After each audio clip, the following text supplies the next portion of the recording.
안녕하세요. 저는 40대 여자입니다. 저는 서울에서 차로 대여섯 시간은 가야 하는 시골에서 3남매 중에 막내로 태어났습니다. 위로 오빠 하나, 언니 하나가 있어요. 당시에도 100년 가까이 된 시골집에서 할머니와 할아버지와 함께 살았습니다. 부모님은 평생 할머니, 할아버지와 함께 그 동네에서 농사만 지으신 분들이에요. 그러다 보니 언니와 오빠 둘 다 본인들도 당연히 시골에서 농사를 지으며 살아야 하는 줄 알았어요. 하지만 저는 달랐습니다. 저는 하루라도 빨리 어른이 돼서 이 집을 떠나 도시로 나가고 싶었거든요. 하지만 식구 중 누구도 도시에 나가본 사람이 없으니 저에게 도시로 나갈 수 있는 방법을 알려줄 사람이 아무도 없었습니다. 첫째인 언니는 실업 고등학교를 졸업하자마자 동네 공업사 격리로 들어갔어요. 그래서 오빠만이라도 대학에 가길 기대했는데 장남인 오빠마저 대학을 안 가겠다고 하니 제가 대학에 가겠다고 하면 할머니나 아버지가 가만히 계실 리가 없었죠. 오빠는 장남이면서 욕심도 없어? 오빠가 대학도 들어가고 좋은 회사도 떡하니 가야 우리 집이 좀 펴지. 공부해서 힘들게 대학 들어가고 취직해도 그냥 월급쟁인데 일찍이 아빠 옆에서 농사 배워서 집안에 보탬이 되는 게 훨씬 낫지. 세상 답답한 소리 하고 있네. 오빠는 평생 아버지 어머니 옆에 같이 살 거야? 장가라도 가려면 대학도 나오고 직장이라도 있어야 여자가 생기지. 이 촌구석에서 평생 농사만 지어봐라. 형이나 오빠한테 멀쩡한 여자가 시집 오겠다. 아이고 멀쩡히 잘 사는 오빠들어 네가 뭔데 이래라 저래라 야. 네 오빠가 뭐가 부족해서 장가를 못 가. 다 때 되면 결혼해서 이 집에서 다 같이 살면 되지. 그렇게 도시 나가고 출세하고 싶으면 너나 공부 열심히 해서 나가라. 제가 오빠에게 한마디만 하면 할머니는 어디선가 슈퍼맨처럼 나타나 오빠 편을 들었습니다. 할머니는 맨날 딸년이 공부해봐야 뭐하냐고 내가 고등학교 졸업하면 시집이나 가버리라고 하더니만 이제 와서 나더러 공부해서 출세하라고? 저거 할머니한테 말하는 것 좀 봐. 아침이나 빨리 처먹고 학교 나가. 쓸데없이 우리 집 귀한 장손 건드리지 말고. 어머니 그만하세요. 어른도 이 시골이 답답한데 애는 오죽하겠어요? 이수정, 너 쓸데없는 소리 그만하고 빨리 학교 나가. 어미가 딸년 그렇게 오냐오냐 키우니까 애가 싸가지 없는 게 위아래도 모르지. 아이고 속 터져서 원. 어릴 때부터 차별을 받으며 자라다 보니 저는 자연스레 독해졌습니다. 저는 언제나 찬밥 신세인 집구석에서 살아남기 위해 큰 목소리를 내고 멋대로 굴었습니다. 저는 고등학교 때부터 돈을 벌기 위해 학교가 끝나면 버스를 타고 30분이나 나가 햄버거집에서 아르바이트를 했어요. 고등학교를 졸업하자마자 어떤 방식으로든 바로 도시로 나가려고요. 그런 저를 가족들은 돌연변이 취급했습니다. 언제나 제 편이었던 아버지마저 다 큰 여자애가 혼자 도시에 나가서 어떻게 사냐고 말도 안 되는 소리 하지 말라고 하셨어요. 하지만 저는 제 뜻대로 했습니다. 고등학교 졸업하자마자 정말로 집을 나갔어요. 그리고 곧장 시내에 가서 작은 미용실에서 미용 기술을 배웠습니다. 사실 제가 여기저기 아르바이트를 하러 다니면서 제일 배우고 싶었던 건 미용 기술이었어요. 그런데 시내 미용실 사장님마다 고등학교 졸업은 하고 와야 일을 시켜준다고 해서 학교에 다니면서 열심히 돈을 번 거예요. 저 나름대로는 집을 나갈 준비를 한 거죠. 저는 졸업식을 하자마자 편지 한 통 달랑 써놓고 집을 나갔어요. 시내 미용실에 딸린 단칸방에 살면서 미용 기술을 배웠습니다. 당시에 친구들은 서울로 대학을 간 친구도 있었고 도시로 나가 큰 회사나 공장으로 취직한 애들도 많았어요. 그런데 저는 무조건 기술을 배우는 게 목표였습니다. 제 큰 꿈을 위해서요. 저는 미용 기술을 배워 언젠가 서울에 올라가 강남 한복판에 제 이름을 걸고 미용실을 내고 싶었어요. 저는 그 꿈만 생각하며 쉬지도 않고 일했습니다. 그런데 사람 일이라는 게 참 계획대로만 흘러가는 게 아니더군요. 어느 날 자고 일어났더니 미용실에 깡패들이 들이닥쳤어요. 멋대로 미용실 문을 따고 들어와 여기저기 깨부수며 난리를 치더군요. 그러더니 저희 가게 사장님을 찾았어요. 알고 보니 사장님이 사채를 쓰고 어디론가 도망을 가버린 거죠. 제 월급도 2달치나 밀린 상태였고요. 거기다가 남자친구 수술비가 급하다고 저에게 500만 원이나 빌려갔는데 그것도 다 거짓말이었어요. 저는 그제야 세상을 처음 알았습니다. 제가 그 미용실에서만 3년을 넘게 일했어요. 사장님과 언니 동생하며 정말 가족처럼 지냈습니다. 매일 밤 술에 취해 미용실 사정이 안 좋다, 남자친구가 아프다 하며 펑펑 우는 모습을 보고 저는 철석같이 믿었어요. 함께 열심히 해서 서울에 올라가 미용실을 내자고 약속까지 했는데 저를 버리고 날라버린 거죠. 졸지에 집도 직장도 잃게 된 저는 3년 만에 집에 돌아왔습니다.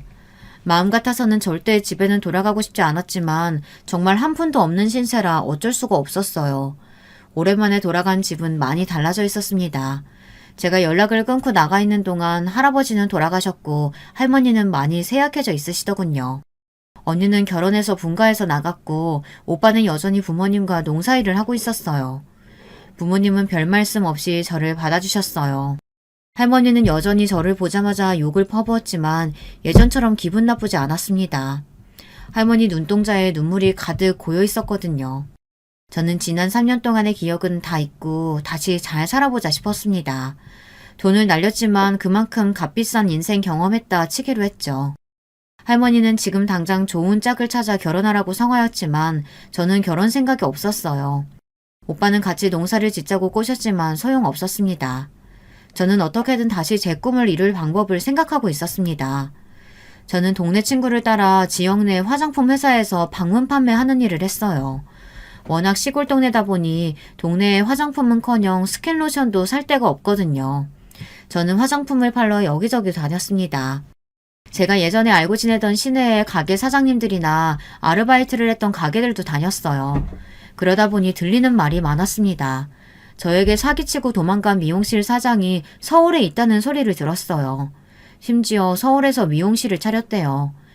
행여나 깡패놈들이 소문 듣고 서울까지 찾아갈까봐 다들 쉬쉬했지만 서울 동대문에서 봤다는 소문이 있다고 하더라고요. 그 이야기를 듣고 집에 들어왔는데 도무지 아무것도 할 수가 없었습니다. 억울해서 밥도 안 먹히고 일도 손에 잡히질 않았어요.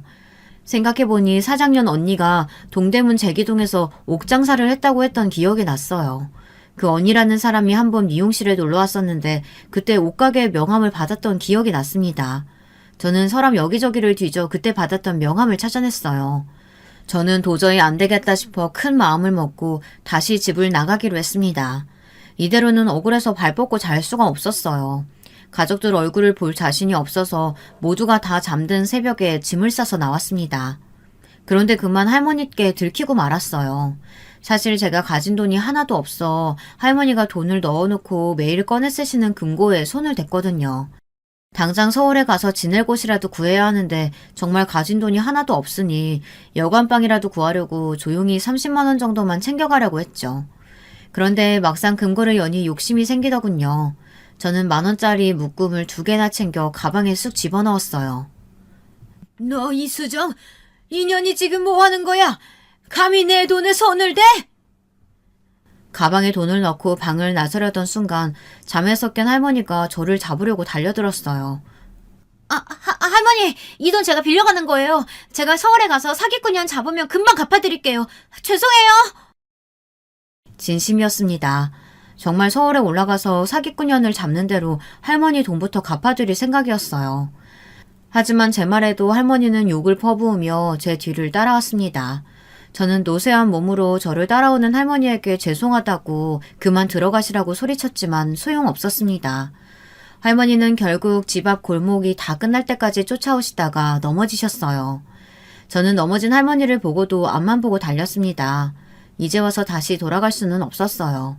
애매하게 지금 돌아가 봐야 욕만 먹고 등이나 몇 대 두드려 맞고 끝날 게 뻔해요. 하지만 저는 어떻게든 서울에 올라가 그 사기꾼 년을 잡아야 했습니다. 저는 혹시나 가족들이 따라올까봐 무서워서 해가 뜰 때까지 걸어서 택시를 잡아타고 기차역으로 갔어요. 그러고는 곧장 서울에 올라가 그 사기꾼년 언니 옷가게가 있는 동네에 갔습니다. 그런데 명함에 적힌 옷가게 바로 그 옆에 정말 미용실이 있었어요. 그것도 제가 일했던 미용실 이름과 똑같은 이름의 미용실이었습니다. 그토록 올라오고 싶었던 서울에 이런 식으로 올라가게 될 줄은 몰랐어요. 사실 서울까지 올라가면서도 반신반의했습니다. 서울에 그 사기꾼 년이 미용실을 차렸다는 말이 사실이 아니길 바랬어요. 그런데 사실이었습니다. 미용실 앞에 쪼그리고 앉아 기다리는데 10시가 딱 되자마자 멀리서 익숙한 여자가 걸어오더군요. 웬 아기를 안고 걸어오는데 그 사기꾼 년이 맞았습니다. 저는 그 사기꾼 년을 보자마자 달려들었어요. 그러고는 머리끄댕이를 잡고 마구 흔들었습니다. 인연이 내 돈 갖고 날라놓고 서울에서 버젓이 가게까지 차리고 잘만 살아? 너 잘 만났다. 오늘 너 죽고 나 죽자. 수정아, 그만 좀 해. 내가 설마 너한테 정말 사기치려고 그랬겠어? 우리 아기, 이러다 우리 새끼 떨어져. 품에 안은 아기를 껴안으며 머리를 놔달라고 소리를 치는 통에 저는 머리를 잡은 손을 놓았습니다. 분명 저랑 일할 때는 아가씨였는데 웬 아기인가 싶었죠. 주변에 보는 눈도 있으니 저에게 좀 가라앉히라며 사기꾼 사장년이 저를 가게 안으로 데리고 들어갔습니다. 그제야 똑바로 보니 품 안에 안고 있던 아기가 이제 갓 100일이나 지났을까 싶더군요. 그러고 보니 가게 안에 유모차며 아기 젖병이며 아기 용품이 많아 보였어요. 사실은 너랑 같이 일할 때 내가 애가 생겼어. 너도 알잖아. 그때 내 남자친구 뇌종양이라고 수술받아도 얼마 못 산다고 한 거. 병원비는 매일 몇백씩 늘어나지 가게 월세는 못 내고 있지. 그 와중에 애까지 생겼으니 어떡해. 내 인생이야 어떻든 내 새끼는 살려야겠는걸. 사장 말이 남자친구 병원비를 대느라 사채를 썼답니다. 병원비를 안 내면 퇴원이 안 된다고 하니 어쩔 수 없었던 거죠. 미용실은 이미 월세가 몇 달째 밀린 상태였고 제 월급도 주지 못하는 상황이었으니 몰래 도망 올 수밖에 없었던 거죠. 저는 순간 제 가방에 들어있는 할머니의 200만 원이 떠올랐습니다. 저도 저 살겠다고 할머니 돈을 훔쳐 도망 온 거니까요. 내가 너한테 미안해서 안 그래도 연락하려고 했어. 그런데 염치가 없으니 도저히 용기가 안 나더라. 나 이 가게 다 대출로 구한 거야. 배운 게 도둑질이라고 할 줄 아는 일이 미용밖에 없잖아. 가게에 직원으로 들어가려고 해도 애가 있으니 그럴 수도 없고 혼자 애 키우면서 하려면 내 가게밖에 답이 없더라고. 애랑 둘이 먹고 살려면 어떡해. 이거라도 해야지. 서울에 올라오고 나서 사장도 고생이 많았답니다. 서울에 올라오고 난 뒤 얼마 되지 않아 사장 남자친구가 죽었대요. 장례 치를 비용도 없어서 화장만 하고 말았다네요. 지금까지 남편도 없이 혼자 애를 키우고 있었던 거죠. 사기꾼 사장년이라고 매일 욕을 하며 잠들었는데 막상 사는 꼴을 보니 할 말이 없었습니다. 미용실이라고 코딱지만한 공간에 애를 등에 업고 일하는 모습을 보니 안쓰럽기까지 했습니다. 가끔 손님이 좀 있으면 옆에 언니 가게에 애를 맡기고 일을 했나 보더라고요. 나 잡으러 서울에 올라온 걸 텐데 어떡하니? 내가 지금은 정말 돈이 하나도 없어. 내가 돈 생기는 대로 네 돈부터 먼저 갚을 테니까 걱정하지 말고 내려가. 정말 미안하다. 내가 언니 뭘 믿고 내려가. 이러다가 또 도망가면 어떡하라고. 나 다시는 그 시골에 안 내려갈 거니까 언니가 나 책임져. 언니가 분명히 그랬잖아. 나중에 서울에 같이 미용실 차리자고. 세상 일이라는 건 참 모르겠습니다. 언제나 저를 사랑으로 키워주신 부모님의 기대는 그렇게 쉽게 저버리고 할머니의 돈까지 훔쳐서 달아난 저는 제 등을 치고 도망간 사기꾼과 다시금 손을 잡고 함께 일을 했어요. 날린 돈은 받지는 못했지만 그래도 서울에서 사장 언니와 함께 지내며 일도 같이 하게 되니 잠자리와 직장은 해결됐어요. 상황이 넉넉하지는 않았지만 제가 그토록 꿈꾸던 도시 생활이 시작된 거죠. 저는 서울살이가 좋았습니다. 여기를 가도 북적이고 저리를 가도 시끄러운 게 저와 딱 맞았어요. 그런데 몇 년 동안 미용실 일을 하며 정신없이 살다 보니 어느새 제가 살고 있었던 고향을 까맣게 잊고 살았습니다. 사실 잊고 싶었어요. 고향을 생각하면 따뜻한 부모님도 있고 열심히 사는 형제 자매도 있었지만 다시는 돌아가고 싶지 않았거든요. 서울에서 보란듯 성공해서 화려하고 세련된 모습으로 돌아가 할머니께 훔친 200에 몇백은 더 합쳐서 돌려드리고 싶었어요. 그런데 부모님을 찾아뵈야 하는 일이 제게도 생겼습니다. 제게 결혼할 남자가 생겼어요.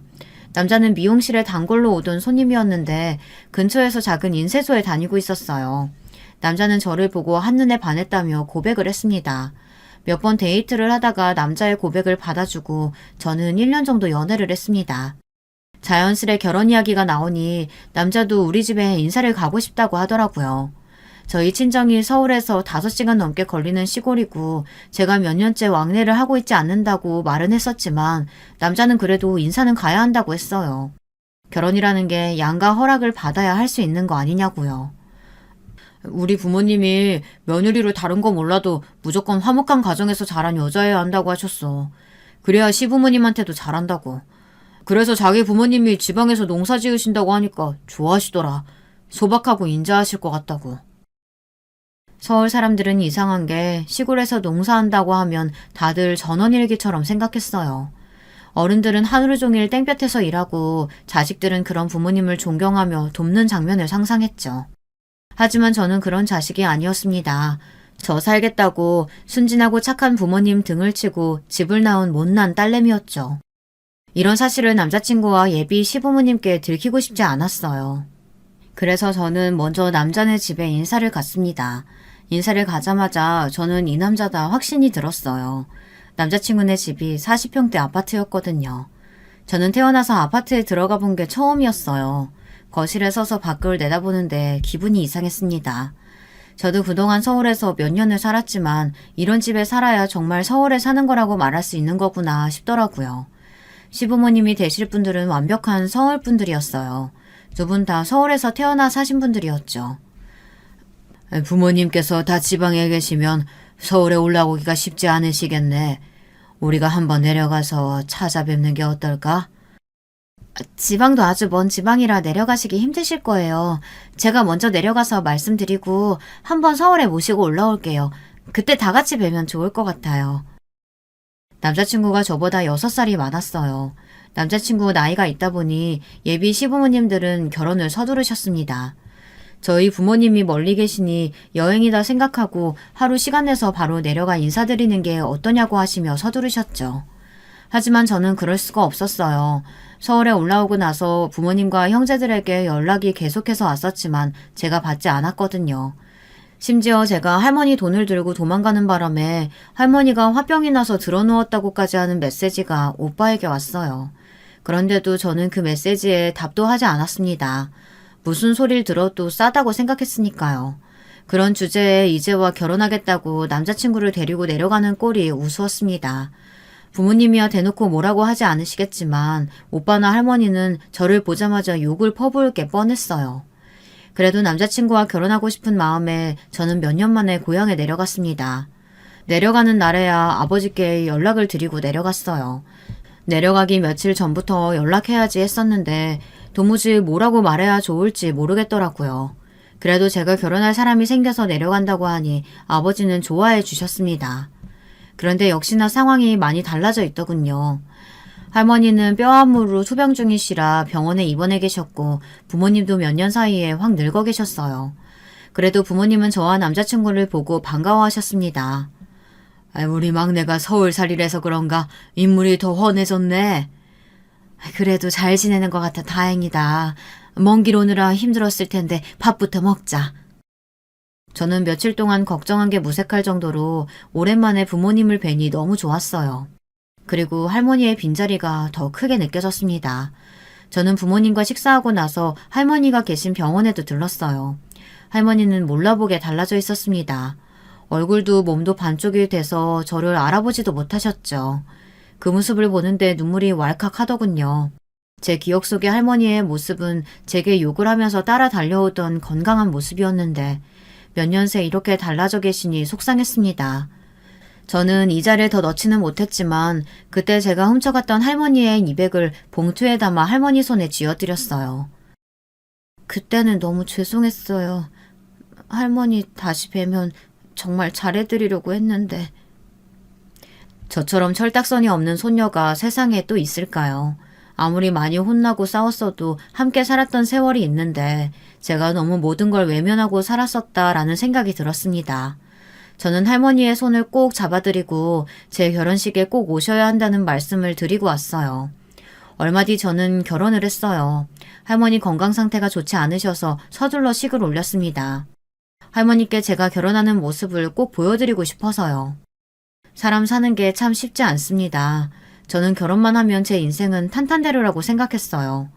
그런데 아니더군요. 막상 결혼해 살다 보니 새로운 고난이었습니다. 저는 결혼하고도 미용실에서 계속 일을 했는데요. 몇 년 열심히 했더니 동네 단골들이 좀 생겨서 그런 대로 먹고 살만 했습니다. 사실 저는 1, 2년만 고생 더 하고 제 가게를 차려 나갈 생각이었어요. 함께 일하던 사장 언니도 아이가 크면서 돈이 많이 들어가다 보니 제 월급까지 주며 같이 일하기가 버거워 보였거든요. 그래서 조금 모은 돈으로 제가 사는 동네에 작은 미용실을 내려고 준비 중이었습니다. 그런데 남편이 사고를 쳤어요. 다니던 직장을 갑자기 그만뒀습니다. 그러더니 한다는 소리가 뜬금없이 사업을 하겠다네요. 나도 참을 만큼 참았어. 쥐꼬리만한 월급 받으면서 10년 넘게 내 회사처럼 열심히 일했는데 고작 대우를 이따위로 해? 이게 나가란 소리지 뭔 소리겠어. 좋아. 나도 이제 나가서 내 사업할 때 됐지.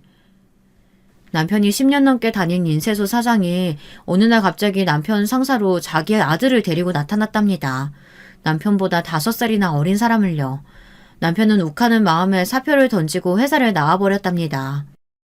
아무리 화가 나도 그렇지 사장이랑 이야기도 안 해보고 곧바로 사표부터 내면 어떡해. 나한텐 당신처럼 든든한 와이프가 있는데 뭐가 걱정이야. 나 당분간 쉬면서 사업 구상 좀 할 테니까 당신이 고생 좀 해줘. 남편은 결혼하고 나서도 툭하면 미용실에 다니는 제가 든든하다고 했습니다. 기술이 있어서 절대 굶어 죽을 일은 없다고요. 그때는 당연히 농담인 줄 알았는데 정말로 저만 믿고 일을 그만둘 줄은 몰랐습니다. 당신 무슨 돈이 있다고 사업을 해. 생각해본 거 있어서 때려친 거야? 퇴직금도 있고 당신도 좀 모아둔 거 있을 거 아니야. 그 돈으로 목 좋은 자리에 인쇄소 시작하면 되지. 내가 모아둔 돈이라니. 그건 내가 미용실 얻을 돈이라고 했잖아. 이건 절대 못 주니까 꿈도 꾸지 마. 제가 서울에 올라와서 고생이란 고생은 다 하고 어렵게 모은 돈이었습니다.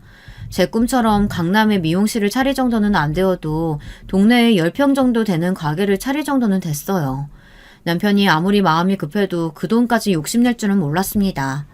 저는 남편이 무슨 말을 해도 그 돈을 내어줄 생각이 없었어요. 남편이야 지금까지 외동아들로 부모님의 원조를 받으며 편하게 살았지만 저는 아니었거든요. 저는 고등학교 졸업하고 지금까지 저 혼자 힘으로 여기까지 왔습니다. 남편 때문에 제 꿈을 포기할 수는 없었어요. 그런데 남편이 제가 돈을 주지 않는다고 단단히 삐졌더군요. 당신만 힘들게 산 거 아니야. 나도 10년 넘게 한 직장에 버티면서 힘들게 살았다고. 당신이 사는 이 집도 우리 부모님이 사준 집인데 그렇게 치사하게 굴어야겠어? 뭐? 치사? 말이 나왔으니 말인데 당신이 결혼할 때 나한테 뭐라고 그랬어? 자기 결혼하면 아버님이 아파트 주신다고 했다면서. 근데 막상 결혼 날짜 잡고 나니까 돈 없다고 우리더러 집 구하라고 하셨잖아. 그랬습니다.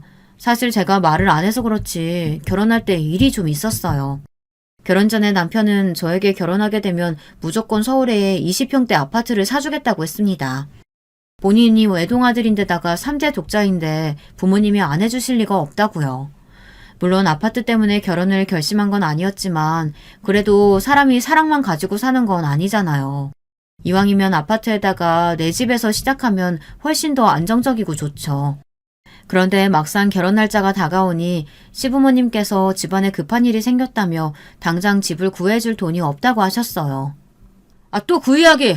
그때는 아버지가 집안에 중요한 일이 생겨서 어쩔 수 없다고 그랬잖아. 그래서 내가 없는 돈 끌어다가 이 집 마련한 거 아니야. 이 집이 아파트야? 빌라도 고작 투룸의 전세잖아. 이까짓 거 해와가지고 이제 와서 생색내니까 하는 소리지. 저도 옛날 일 가지고 자꾸만 싫은 소리 하고 싶지 않았어요. 하지만 남편이 전셋집 구한 걸 가지고 생색내면 그렇게 듣기가 싫더라고요. 회사에서도 개무시당하고 와서 열받아 죽겠는데 마누라까지 사람을 무시해? 좋아. 당신 돈 필요 없으니까 그 잘난 미용실 차리세요. 어디 한번 얼마나 돈 많이 벌어오나 보자. 남편은 자기 할 말만 해놓고는 화를 내며 문을 쾅 소리가 나게 닫고 나가버렸습니다. 저는 서울 남자와 결혼만 하면 잘 살 줄 알았어요. 그런데 말이 좋아 서울 남자지 저희 아버지나 오빠와 다를 게 없었습니다. 남편도 항상 본인만 생각하고 제가 하는 희생을 당연하게 여겼죠. 시부모님도 마찬가지였어요. 결혼 전에나 우리 며느리라고 예뻐했지 막상 결혼하고 보니 매일 아들 하시면서 자기 아들만 귀하지 저는 찬밥이었어요. 결혼하고 나서 얼마 안 됐을 때 일이에요. 제가 원래 밀가루 음식이 몸에 잘 안 받아요. 국수 같은 면 요리를 먹으면 잘 체하는 편입니다. 어느 날 시댁에서 어머님이 콩국수를 해주셔서 먹었는데 그날도 제가 좀 체한 거예요. 자꾸 속이 더부룩하고 메스꺼려서 화장실에 들락날락 거렸어요. 그러자 시어머니가 대뜸 저더러 설마 애 생긴 거 아니냐고 하시더군요. 저는 시부모님께서 벌써 손주를 원하시나 싶어서 바로 아니라고 그냥 좀 체한 거라고 말씀드렸습니다. 그런데 시어머님이 하시는 말씀이 기가 막히더군요. 손주를 원하신 게 아니었어요. 오히려 그 반대였습니다. 그래, 결혼한 지 얼마 되지도 않았는데 둘이 열심히 일해서 좋은 집 살 생각을 해야지. 너 괜히 일하기 싫다고 덥석 애부터 가지면 안 된다. 그러면 우리 아들이 너무 고생해. 결혼한 지 얼마 되지 않았으니 괜한 노파심에 하시는 이야기라는 걸 저도 아는데도 은근 기분이 상했습니다. 다른 시부모님들은 며느리가 생기면 하루라도 빨리 손주를 보고 싶다고 성화라는데 저희 시댁은 달랐죠. 하나뿐인 아들이 혹시나 처자식 때문에 고생하는 거 아닌가 미리부터 걱정하셨어요. 그래, 요즘은 세상이 바뀌어서 남자만 벌어서는 생활이 안 돼. 좋은 기술 썩어봐야 뭐하냐. 벌 수 있을 때 바짝 벌어야지. 에이, 우리 자기야 기술직인데 애 낳아도 충분히 일하면서 돈 벌 수 있어요. 그리고 내 나이도 있는데 아이 생기면 감사합니다 하고 우리 엄마가 키워주면 되지. 시부모님 말씀에 제 표정이 좀 안 좋아 보였는지 남편이 애써 웃으며 농담으로 받아쳤습니다.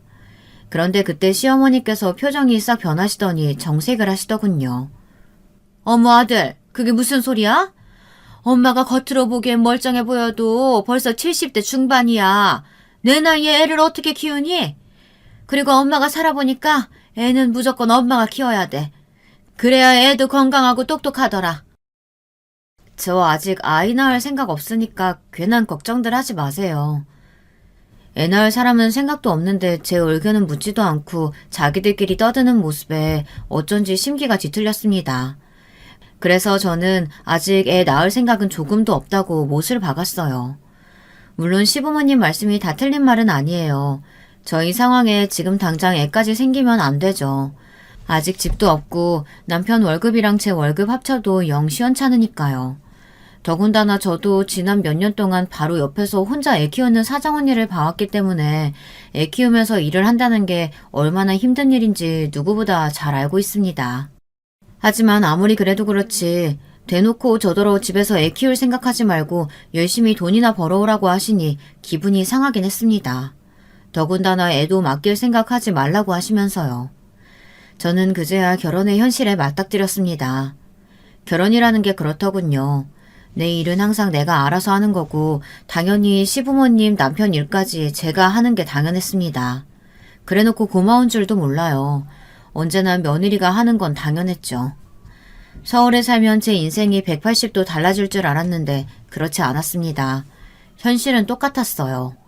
남편은 회사를 그만두고 자기 인쇄소를 차리겠다고 여기저기 대출을 알아보러 다녔어요.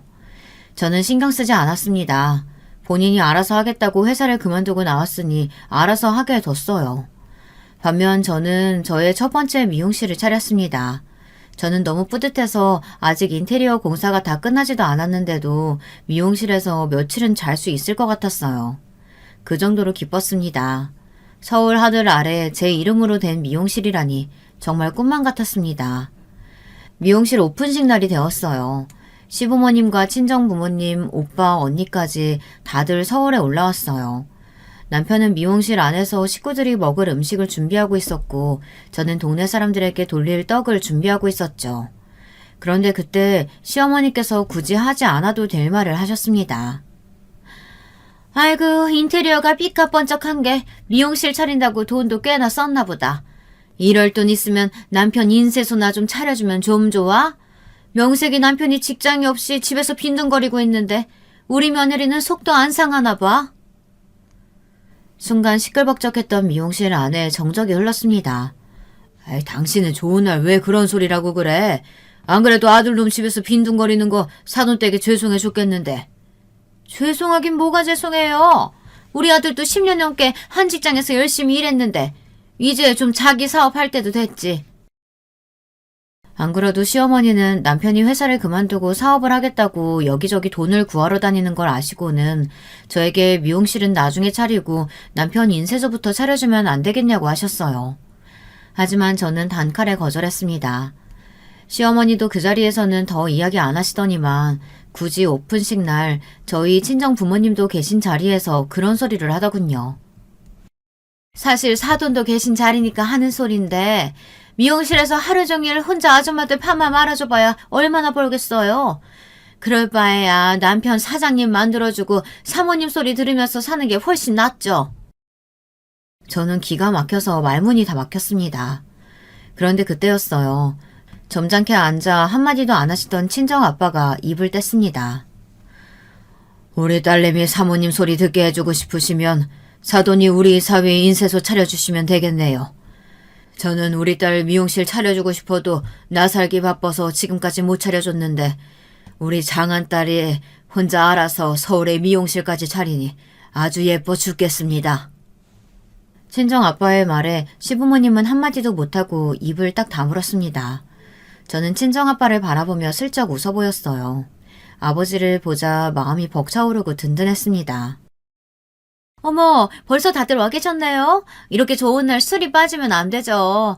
제가 아주 좋은 술 사왔으니까 다들 한 잔씩들 드셔보세요. 때마침 사장 언니가 와서 분위기를 풀어준 덕분에 오픈식은 잘 마칠 수 있었습니다. 그래도 사장 언니가 없었다면 제가 서울에 제 이름 걸고 미용실을 차리기 힘들었을 거예요. 언니도 혼자 아이 키우면서 미용실 운영하느라 힘들었을 텐데 저에게 빚이 있다는 이유만으로 몇 년 동안 먹여주고 재워주며 일까지 시켜줬으니까요. 그리고 가장 중요한 건 언니가 제 돈을 안 갚고 서울로 도망치지 않았다면 저는 서울에 오지 못했을 겁니다. 그러던 어느 날이었어요. 병원에서 몇 년 동안 투병하시던 저희 할머니가 돌아가셨습니다. 저와 남편은 급하게 고향으로 내려갔어요.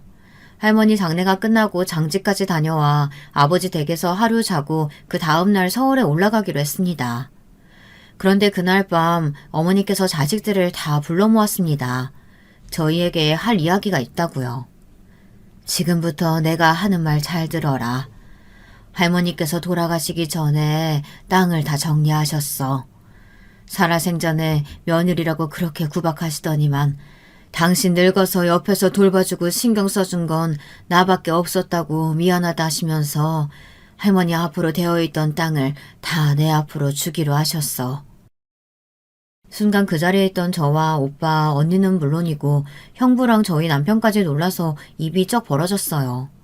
사실 어릴 때는 아버지 재산이 얼마인지 할아버지가 가진 땅이 몇 평인지 관심도 없었어요. 하지만 저도 어른이 되고 나서는 궁금하기는 했습니다.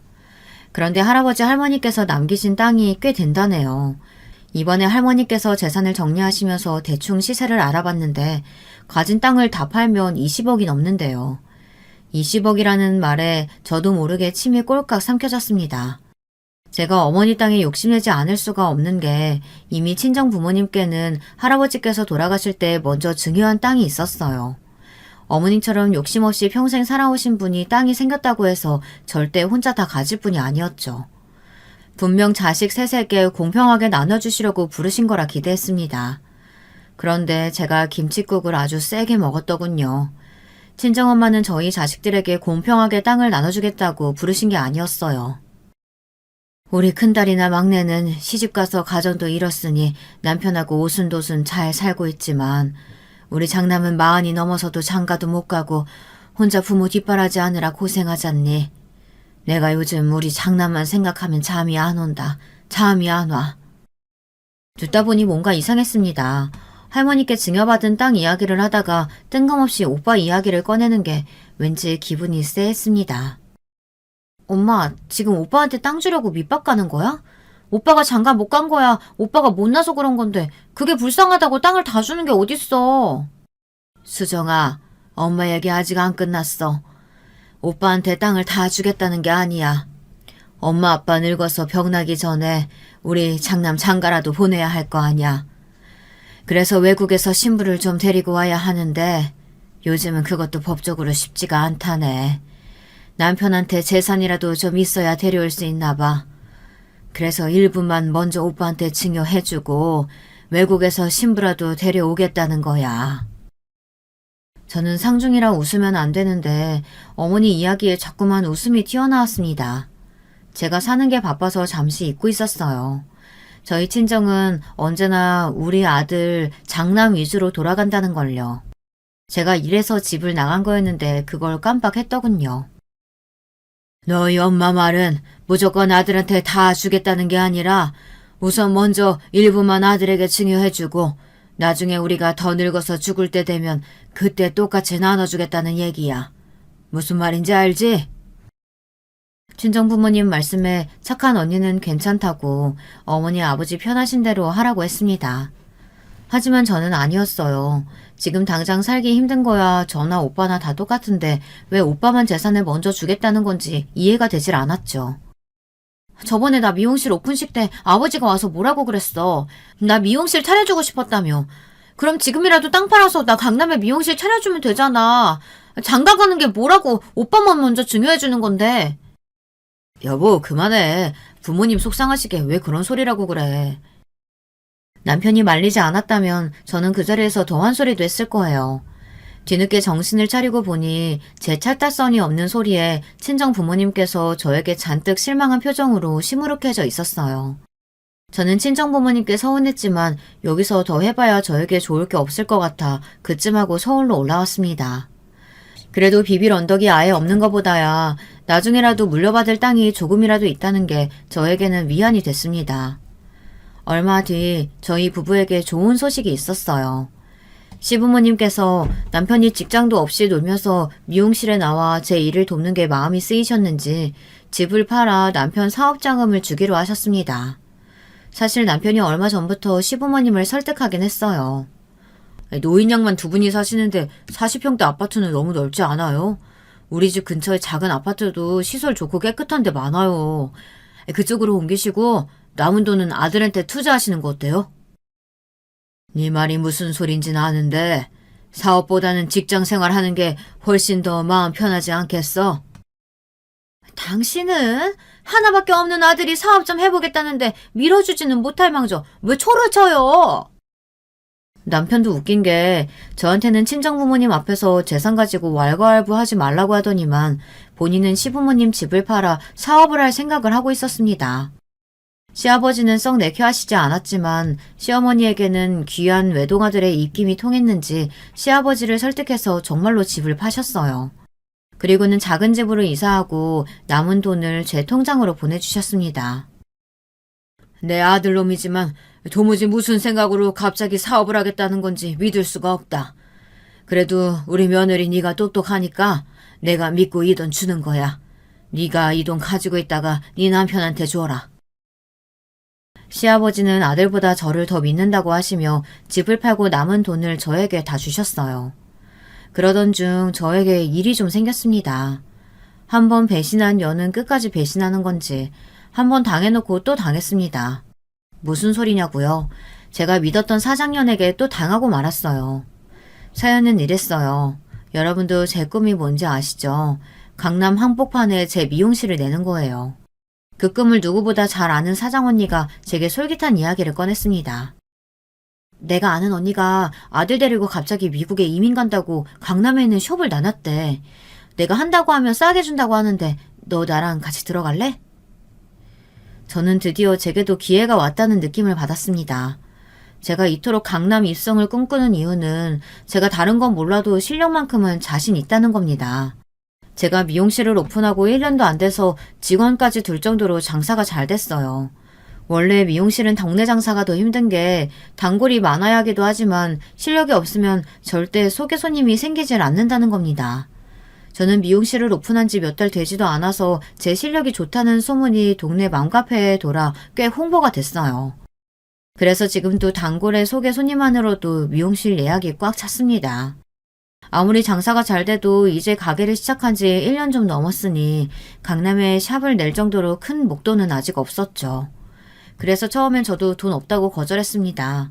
그런데 얼마 뒤 언니에게 또 연락이 왔어요. 내가 우리 사정 다 이야기했더니 언니가 우선 50%만 내고 들어오래. 언니도 어차피 급하게 미국에 들어가야 해서 나머지는 장사하면서 갚으라는데 어때? 너랑 나랑 반반씩 구해볼까? 저는 솔깃했습니다. 그럴 수밖에 없는 게 지금 제가 하고 있는 가게 보증금을 빼고 조금만 더 돈을 구하면 그 정도 비용은 해결할 수 있을 것 같았거든요. 우리가 이런 기회 아니면 언제 강남에 샵을 차리겠어. 언니 말이 이미 고정 단골도 많아서 차리기만 하면 돈방석이래. 그 언니가 혼자 장사해서 번 돈으로 아들 유학 보내는 거잖아. 내 말 믿고 우리 같이 해보자. 저는 순간 머릿속에 계산기가 휘리릭 돌아갔어요. 가게 보증금 말고는 도저히 끌어올 돈이 없는데 어디서 구하나 싶었죠. 그런데 그 순간 제 머릿속에 떠오른 것이 있었습니다. 바로 시아버지가 보내주신 돈이었어요. 그 돈이면 사장 언니랑 같이 강남 샵을 인수하고도 남았죠. 수정아, 우리 고민할 시간이 없어. 이미 우리 말고도 다른 쪽에서 지금이라도 당장 계약금 놓겠다고 하는 사람이 있대. 알았어, 언니. 우리 이거 하자, 해. 저는 순간 뭐에 홀린 것 같았어요. 그럴 수밖에 없는 게 어릴 적부터 꿨던 제 꿈이 바로 코앞에 있는데 도저히 포기할 수 없었죠. 그럼 네가 먼저 계약금 좀 보내줄래? 내가 우리 아들 어제부터 열이 나서 하루 종일 꼼짝도 못하고 있거든. 저는 혹시나 그 가게를 다른 사람에게 뺏기기라도 할까봐 무서워서 당장 제 통장에 있던 시아버지의 돈에서 먼저 계약금을 보냈습니다. 그리고 다음날 곧바로 부동산에 가서 제 가게를 내놨어요. 워낙 목이 좋은 자리다 보니 다행히도 보증금을 내기 전에 가게가 금방 나갔습니다. 저는 앞으로 저에게 벌어질 일도 모른 채 강남 샵 원장이 될 생각만 하며 꿈에 부풀어 저절로 콧노래가 나왔습니다. 물론 시아버지가 준 돈 일부를 제가 쓰고 아직 남편에게 말하지 않았다는 게 미안하긴 했지만 금방 해결할 수 있는 문제라고 생각했어요. 강남에 샵을 오픈하면 그 정도 돈이야 금방 해결할 수 있으니까요. 그런데 생각지도 못한 일이 벌어지고 말았습니다. 제 미용실을 뺀 보증금을 사장 언니에게 보내고 난 뒤부터 언니와 연락이 안 되기 시작했어요. 저는 점점 마음이 불안해졌지만 애써 아닐 거라고 바빠서 연락이 안 되는 걸 거라고 마음을 다잡았습니다. 그러고는 곧장 사장 언니네 집으로 향했어요. 그런데 그 이후로 사장 언니는 만날 수가 없었습니다. 마음이 다급해진 저는 사장 언니랑 갔었던 강남 샵으로 달려갔습니다. 그런데 저에게 샵을 구경시켜줬던 여자는 이미 사라지고 없었어요. 저는 가슴이 철렁 내려앉는 것만 같았습니다. 알고 보니 그 샵 사장은 전혀 다른 사람이었고 샵을 내놓은 적도 없다네요. 저는 또 당한 거예요. 한 번 나쁜 년은 평생 나쁜 년이었습니다. 사장년은 살던 집도 진즉 뺐고 가게도 진즉 팔았다네요. 심지어 동대문에서 옷가게를 하던 사장년의 언니도 가게를 빼고 사라졌습니다. 저는 그대로 바닥에 주저앉았어요. 하루아침에 가게를 잃은 제가 한심해서요. 저는 곧장 경찰서로 가서 신고부터 했어요. 그런데 사기를 당한 게 저뿐만이 아니라네요. 저처럼 미용실을 하는 사람 중에 몇 명이나 더 당했다더군요. 경찰 말이 그 사장년은 이미 출국한 상태라 찾으려면 시간이 좀 걸릴 테니 집에 돌아가라고 했습니다.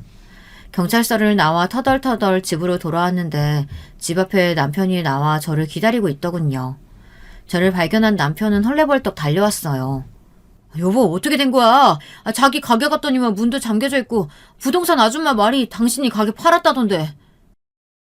저는 도저히 남편에게 뭐라고 말해야 할지 몰라 눈물만 뚝뚝 흘렸습니다. 당황한 남편은 도대체 무슨 일이냐고 다그쳤어요. 순간 넋을 놓은 저는 남편에게 있는 그대로 다 이야기했습니다. 그러자 남편의 표정이 싹 변했어요. 당신 미쳤어? 어떻게 그렇게 중요한 일을 나랑 상의 한마디 안 하고 혼자서 다 결정할 수가 있어? 가게 보증금까지 날린 것도 모자라서 우리 아버지가 준 돈까지 날렸다고? 남편이 저에게 그렇게 화낸 건 처음이었어요. 그러더니 저처럼 무책임한 여자하고는 살 수 없다면서 지금 당장 이혼하겠다고 했어요.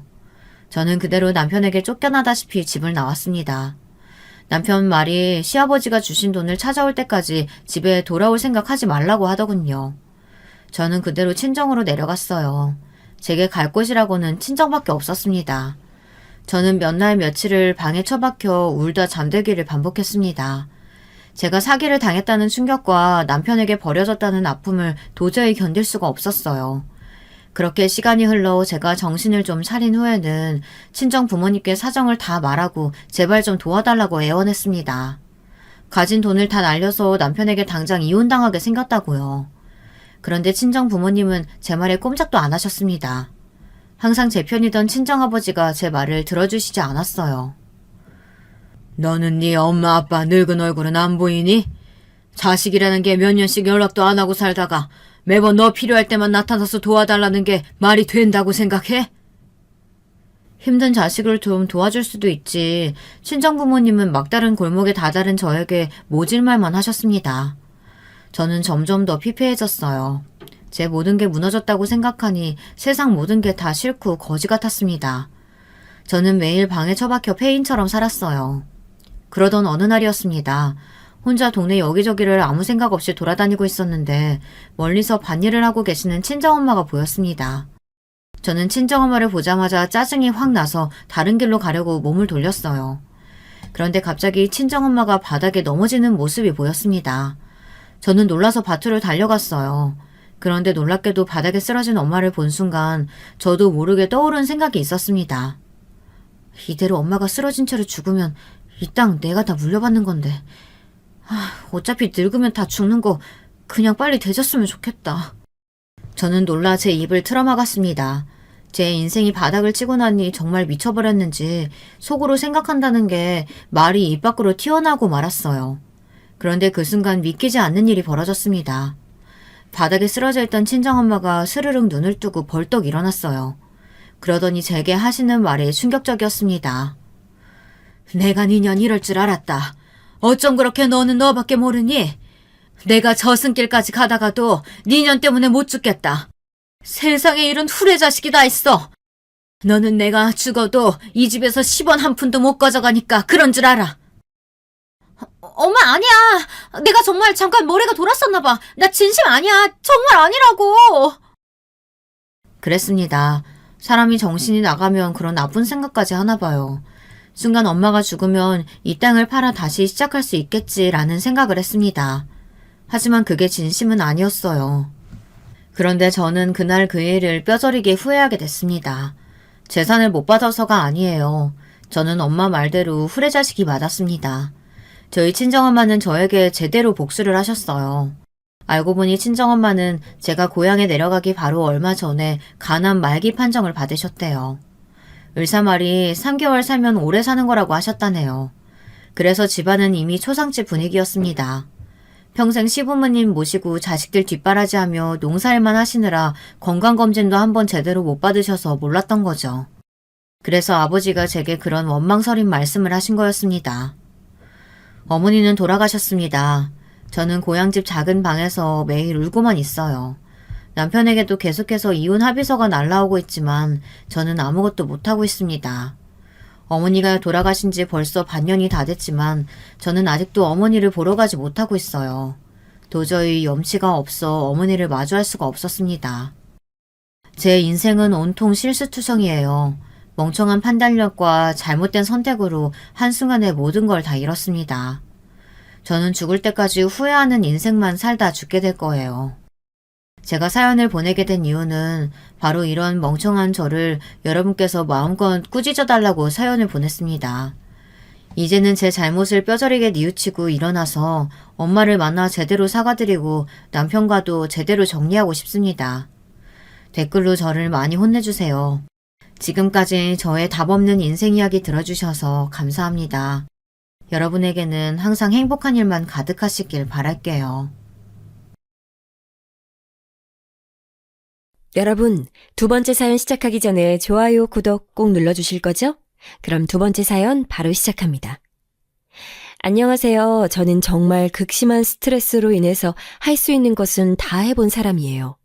이제 30대 초반이 된 사람인데 진짜 애 키우면서 왜 이렇게 살고 있나 싶을 정도로 너무 힘듭니다.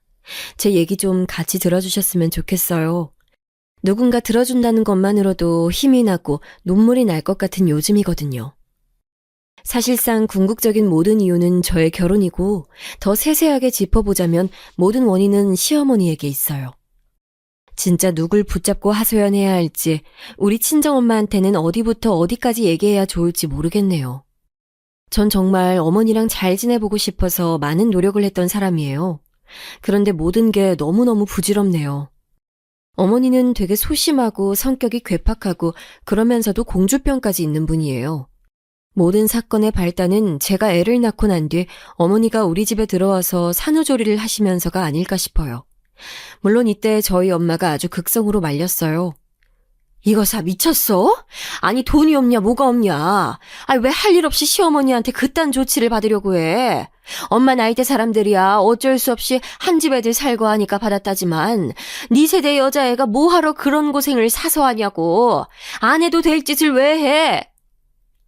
엄마 말을 듣고 약간 겁이 나면서도 사실 이때 모든 결정권이 저에게 없었어요. 하지만 이런 얘기를 굳이 다 하기에는 엄마가 화낼까봐 적당히 걸러서 말을 했었어요. 그게, 근데 어머니가 그러시더라고. 애기 태어나면 엄마가 그렇게 잠자기 힘들다나? 와서 애 재워주신다고 하고 어머니는 거실에서 생활하시겠대. 긴 것도 아니고 한 2주 정도니까 괜찮지 않을까 싶어. 그리고 나도 애기 낳아서 어떻게 해야 될지 하나도 모르고 겁난단 말이야. 병원에서 조금 가르쳐준다고 하고 유튜브로 영상도 봤지만 아직 좀 무서워. 어머니는 아들만 셋 키우신 분이니까 좀 배울 수 있을 것 같아. 이 말에는 일말의 불안함도 약간 섞여 있었고 그리고 한편으론 정말 말 그대로 안심하는 부분도 없지 않았어요. 그런데 막상 겪어보니까 제가 예상했던 편안한 부분들은 정말 깡그리 다 없어지고 걱정했던 부분들만 엄청 극대화되어 현실로 나타나 버린 거예요. 어머니는 아기 낳기 전에는 아주 저를 걱정하다 못해 안쓰러워 죽겠다는 투로 말씀을 하셨거든요. 아이고, 아기 낳으면 아기 엄마가 잠을 못 자. 얼마나 힘든데. 그러니까 누가 봐줘야지. 근데 요즘 뉴스도 좀 봐라. 산후조리원에서는 애들 바뀌는 사고도 있었다고 하지. 그리고 도우미랍시고 와서는 애한테 이상한 거 먹이고 나몰라라 하지. 그런 걸 어떻게 믿어? 뭐니 해도 가족들이 봐주는 거야. 그리고 새애기는 사돈이 와서 못 봐주시잖아. 시장일 하시니까 바쁘시지? 어머니 말 맞다나 우리 엄마는 큰 전통시장에서 과일 가게를 하고 계셔요. 매일같이 물건 대고 관리하고 아줌마들이랑 시시비비 걸리다 보니까 보통 고생하시는 게 아니거든요. 그런 것들도 감당하기 힘들다 보니 아무래도 제 산후조리를 해준다든지 하는 건 상상도 할 수 없는 상황이었어요. 어머니 말씀 들어보니 다 맞는 것 같기도 하고 누구도 저를 도와줄 수 없는 판국에 어머니가 해주신다고 하니까 그냥 수긍을 했던 거예요.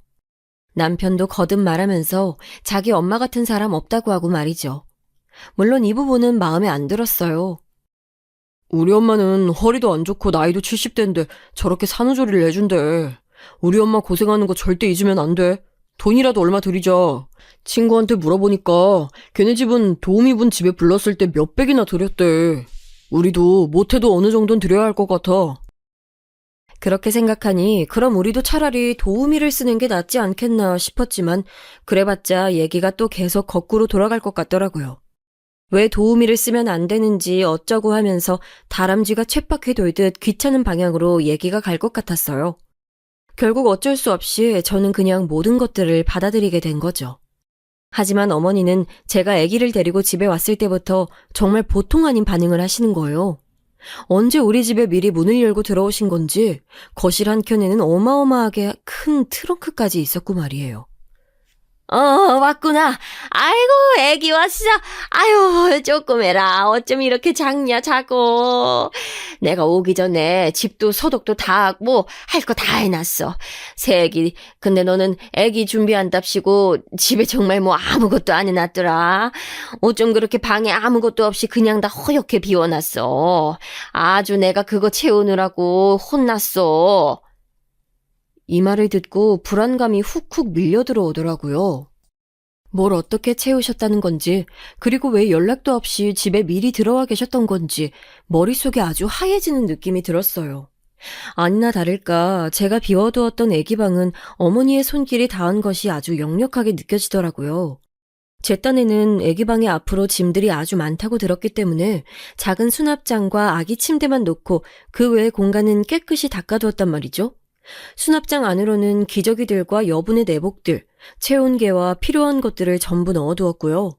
어머니가 신경을 써주셨다는 말씀 자체는 감사했지만 그 방에는 알록달록하게 어머니가 사서 갖다 두신 것들로 꽉 차 있었어요. 하얀 수납장 위로는 멋대로 사오신 쿠션이며 이런 것들이 마구 올라가 있었고 밑으로는 물티슈들과 아직 계열별로 맞지도 않을 것 같은 옷들까지. 이런 것들은 또 누가 갖다 주셨다고 하는데 그럼 대체 언제부터 이 집에 미리 와 계셨다는 걸까요? 어머니, 이게 다 뭐예요? 제가 방 정리해둔 건데, 우리 태영이 방으로 제가 물건 다 계획해두고 공간을 비워둔 거예요. 아이고, 아무래도 내가 너 아무것도 준비 안 했을 것 같아서 어제부터 미리 와 있었어. 니네 시이모님이 장난감이랑 옷들 다 저렇게 주고 간 거야. 지금은 좀 커 보일지 몰라도 저거 시간 지나면 다 입어.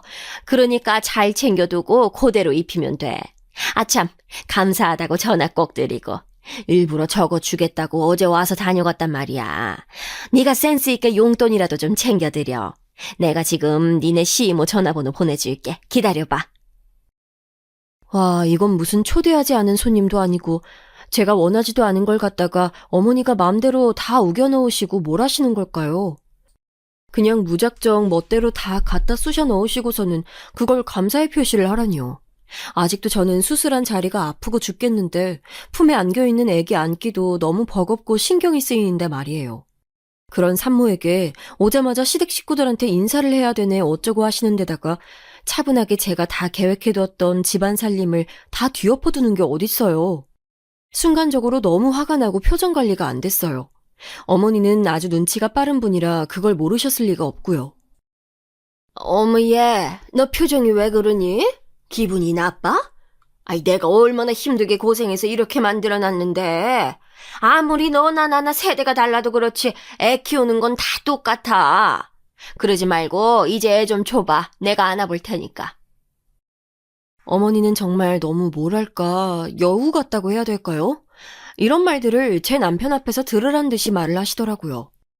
아이고 며느리 눈치를 벌써부터 봐야 되네 내가. 아참 상철아, 넌 이리 와서 소파에서 좀 쉬어. 너도 그 좁은 병원에 있었잖아. 새애기 넌 들어가서 방에 내가 뭐 갖다 놨는지 좀 보고 얼른 시이모한테 전화해서 감사하다고 해. 참, 그리고 밥은 뭐 먹을까? 이때부터 뭔가 고생길이 느껴지는 듯 했어요. 어머니는 당장 본인 아들이 애라도 낳고 온 마냥 얼른 누워서 쉬길 바랬고 저는 애기 용품부터 챙겨두길 바라시더라고요. 한숨 푹푹 쉬면서도 제 손에 안겨온 그 작고 꼬물거리는 아기가 너무 조심스러워서 그나마 좀 더 잘 아는 어머니가 봐주시길 바랬어요. 그런데 어머니가 하시는 일은 정말 너무너무 달갑지 않은 거예요. 저한테는 본인이 아들 셋을 키우셨다고 하는데 육아 스타일이 달라도 너무 달랐어요. 어머니, 아기 얼굴에 뭐가 올라왔어요. 이거 제가 인터넷으로 검색해보니까 집안이 너무 뜨겁고 습도가 올라가면 태열 같은 게 생긴다고 하더라고요. 애기 방은 좀 시원하게 해야 될 것 같아요. 이날 아침에 저는 애기 얼굴 전체를 뒤덮은 빨간 반점 같은 것 때문에 정말 기겁할 뻔했거든요. 소아과 가기 전에 얼른 빠르게 검색을 해서 알아보니 그런 내용들이 적혀 있었어요. 이때도 약간 기분이 나빴던 건 평소에 제가 애기 방 너무 더운 것 같다고 계속 말씀드렸는데도 안 들으셨거든요. 여기는 나도 잠깐 자고 쉬어야 하는 곳이잖아. 아니 이 나이인 나한테도 냉골 같고 추운데 요 갓난쟁이한테는 얼마나 힘들겠어. 애기 말 못한다고 뭘 못한다고 엄마가 그렇게 넘겨버리면 안 돼. 사람이 눈치가 빨라야지. 아니 너는 몸 푼다고 그렇게 방을 온돌방처럼 지지면서 왜 애기 방은 춥게 해? 우리 상철이도 자다가 덥다고 새벽에 거실로 나오더라. 엄마는 시원하게 잔다나. 아니 거실이랑 애기 방은 춥고 니네 방은 따뜻하게 하면 되는 거야? 아, 정말 너무 답답하다 못해 숨이 턱턱 막힐 지경이었어요. 어머니가 주무시는 거실은 제가 보일러 기기를 딱히 손댄 적도 없어요. 그냥 어머니가 알아서 조절하시게 놔뒀을 뿐이고 우리 방은 제가 겨울에 아기를 낳았으니 너무 춥고 시렸거든요. 다들 조리 잘해야 된다고 따로 조리원 안 갔으니까 집에서라도 꼭 뜨습게 있어야 된다고 했었어요. 그러니 좀 올렸을 뿐인데 그걸 갖고 어머니는 막 뭐라고 하시는 거예요. 그것도 아주 얄밉게. 대놓고 그걸 갖고 야단친다기보다는 슬쩍 돌려서 말이죠. 애기는 이렇게 추운 데서 재우면서 엄마만 뜨끈하게 지지는 건 좀 너무하잖아. 애 아빠가 덥다고 뛰쳐나올 정도면 너무한 거야, 얘. 아니, 저기, 어머니. 아무튼, 저 그럼 제가 애 데리고 소아과 다녀올게요. 이렇게 말을 해도 어머니는 이 부분에서 딴지를 거시더군요. 본인이 의사도 아닌데 대체 왜 이러시는 걸까요? 어머머 세상에, 그 정도 뭐 좀 난 것 가지고 뭐 병원에 가? 요즘 병원 가면 아파서 오는 환자들 천지잖아. 괜히 애 옮고 더 큰 병 얻어온다 너. 애 엄마가 돼서 그런 병균들에게 애를 지킬 생각을 해야지. 끌고 가면 어떡해? 그 정도야 약 바르고 하면 좀 낫는 거야 너. 이쯤 되니 저도 화가 났어요. 애 데리고 주무시겠다고 이 집에 오신 분이 밤마다 코를 골아가면서 거실에서 늦게까지 주무시고 새벽에 제가 애기 재우려고 나와 있으면 거실에서 TV 소리 죽여가면서 누워서 보고 계시던 분이 왜 갑자기 애 잘 보는 척을 하시는 걸까요? 이때가 한 일주일 됐을 무렵인데 그쯤 되니 저는 대체 어머니가 왜 우리 집에 와 계신지 이해가 되지 않았어요. 물론 낮에는 충실하게 애를 봐주시긴 했어요. 근데 정말 지독한 참견을 하셨고 밤중에는 본인이 애 데리고 주무신다 해놓고 약속을 지키지 않으셨어요. 아우. 내가 낮에 내내 태영이 저 녀석 안고 있어서 그랬는지 진짜 이러다가 허리 부서질 것 같아. 이러다가 병원비가 더 나온다니까. 아유, 오늘은 새애기 네가 좀 데리고 자라. 이렇게 말씀하신 게 며칠씩 연달아 되면서 아예 3, 4일째 넘어가니까 저한테 묻지도 않고 먼저 거실에 이부자리를 깔고 불을 꺼버리시는 거예요. 와, 몸조리도 제대로 못하고 아직도 몸이 여기저기 쑤셔서 아파 죽겠는데 어머니는 드르렁 코를 골아가며 주무시지 애기는 그 소리에 못 자고 남편은 똑같이 안방에서 지 피곤하다고 자버리고 정말 죽겠더라고요. 하루는 아기가 너무 잠을 안 자서 저도 미쳐버리겠는데 어머니가 대뜸 거실에서 잠이 깨셨는지 저한테 짜증을 내시는 거예요. 예. 아유, 너는 그걸 못 재워가지고 그렇게 밤새도록 애를 울리디? 잠 좀 자자 좀. 네 신랑 내일 출근해야 되는데 대체 뭐 하는 거야? 우리 집은 그렇다 치고 옆집에서도 짜증 낼 거 아니야? 그러지 말고 좀 적당히 재워. 이런 모양새가 되니 며칠째 잠 못 자고 낮에는 또 낮 시간대로 어머니에게 시달렸던 저는 폭발하고 말았어요. 어머니, 제가 낮에 어머니께 애 재우시면 안 된다고 했는데 재우신 거잖아요. 저 마트 간 사이 어머니 애랑 같이 잠드셨다면서요. 그때 자면 안 되는데 억지로 재우셨으니 애가 이 시간에 안 자죠. 진짜 저야말로 죽겠어요, 정말. 저 요 며칠 1시간도 제대로 눈 붙여본 적이 없어요. 불편하시면 어머니가 지금 오셔서 애기 좀 재워보세요. 저 원래 이런 식으로 사납게 말하지 않고 어머니한테 조심하는 편인데 사람이 진짜 일주일 넘어가도록 3, 4시간 정도밖에 못 자니까 죽을 것 같은 거예요. 남편 놈은 코 골고 자고 어떤 날은 거실로 기어나와서 지 엄마 품에 매달려서 자고 있고 내가 못하러 자식을 낳아서 남의 집 부모 자식이랑 같이 살고 있나 싶더라고요. 어머니는 밤중에 깨신 상태라서 피곤하시기도 했겠지만 그래서일까요? 더 저한테 노발대발하면서 짜증을 내시더군요. 얘, 너 지금 내 탓하는 거야? 아이고, 애 봐준 공은 없다더니 낮 시간에 내내 데리고 힘들어서 그때 좀 안고 잠들었구만. 새끼 너는 70 넘은 노인네가 애 데리고 얼마나 피곤했을지는 생각도 안 해? 하다 정말 별소리를 다 듣네. 아주 잠이 확 깬다 얘. 그러자 남편은 그때 부스스 일어나서 엄마랑 자기 와이프가 왜 시끄러운지 또 애기는 왜 그렇게 목청이 떨어져라 우는지 파악을 하기 시작했어요. 급기야는 아랫집에서 올라오기까지 했었어요.